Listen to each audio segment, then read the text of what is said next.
If you've ever bought a home, you have almost assuredly paid for title insurance, but what the heck did you just buy? Today I'm going to give you the 3 big things you need to know about title insurance. You better get fired up!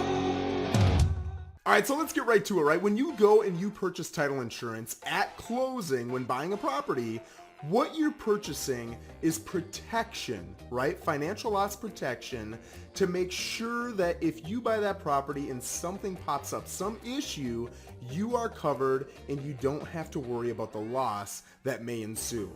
So with that definition, there's a lot going on there, right? So today I'm going to give you 3 big things that I want you to focus on when you're thinking about title insurance. All right, so you bought the property, you got the title insurance, you paid the premium, you own it, right? You got the policy. Now, what the heck does it do for me? What possible situation could pop up where I'm going to actually use and benefit from that policy? Well, for starters, listen, a title closer is human, right? So while they do a great job 99.9% of the time, sometimes they miss something.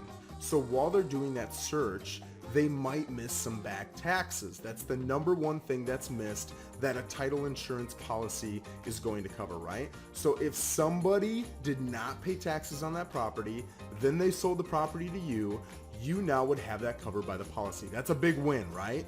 All right, so another big thing that's going to be covered by that policy is liens, right? So somebody comes in, they put a lien against the property, they record it. For whatever reason, the title closer doesn't see it, and now that property gets conveyed to you, the new buyer, and boom, you've got a lien that you didn't want on there, right? You weren't responsible for. They're going to come in, they're going to kick in, and they're going to pay for that.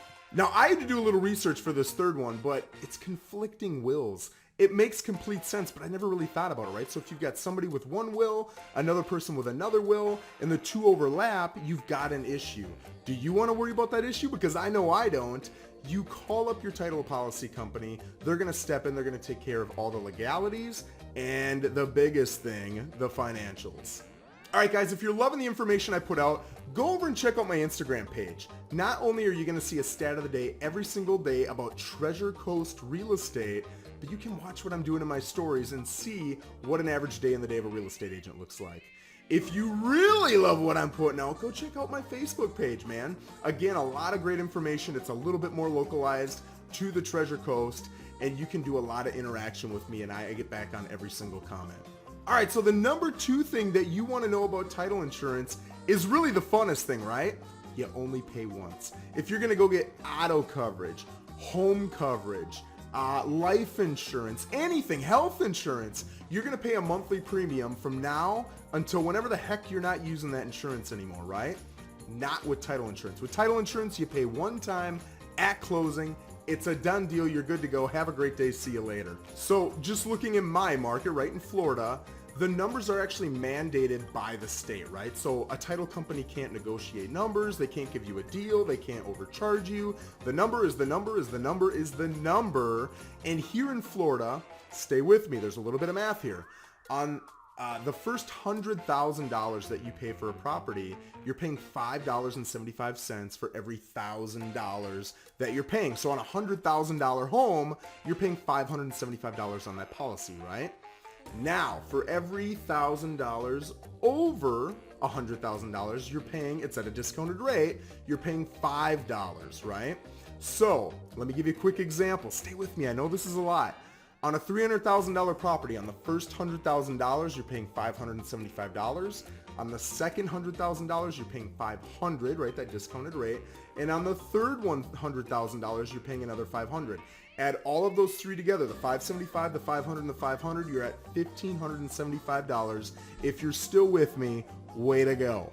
All right, and then the third big thing is the difference between the two policies, right? So the seller is going to cover the buyer's butt by getting them a policy, but the buyer, if there's a loan involved, is going to be responsible for getting the lender a policy also, right? So the lender is also saying, hey, Joe, the buyer, I know that you want to be covered if something goes wrong on this, right? So the seller's going to get you a policy. Awesome. What about me, the lender? So they're asking you, hey, if we're gonna lend you X amount of dollars on this property, we are asking that they're telling you that you are gonna buy them a policy to cover them, right? So there's 2 policies involved just about any time that you've got a loan involved in that property. All right, guys, thanks for watching. I genuinely appreciate it. If you've got more questions, feel free to send me a comment, a DM, go Facebook me, Instagram me, whatever you want. Or I'm gonna put Michelle over at Arrow Title. She's my local title closer. I'm gonna put her information down below. Feel free to reach out to her, and she is awesome at not only getting back to you, but really giving you that expert's opinion on whatever questions you have. If you like the video, go down and hit like. If you love the video, get down there and subscribe. And you guys, stay fired up.